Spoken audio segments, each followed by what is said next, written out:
Magandang umaga sa lahat guys. Happy Chinese New Year. So ngayong araw po ay Wednesday. Malamang walang pasok. So ito guys, hindi pa ako mabangon sa higaan ko. Nakabang na po ang ating mga pato and manok. So hindi ko po yan pag-aari lahat. So ito, papakainin natin sila guys ng mais para umalis sila sa bahay. Kasi hindi natin sila pakainin na magas guys. Hanggat hindi natin sila pinapakain, hindi sila aalis.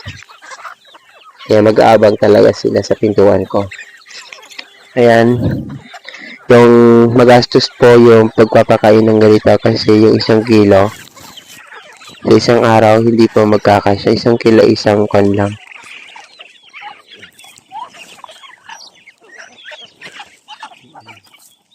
Lalo na yung mga pato guys, hindi nabusog, mataka yan. Pero after natin sila pakainin guys, medyo umaalis na po lahat sila sa bahay. Kumagala na sila. Yan.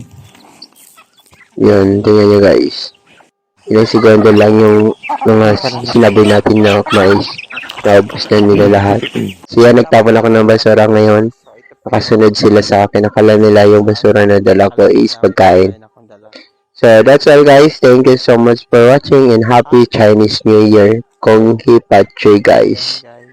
Bye bye.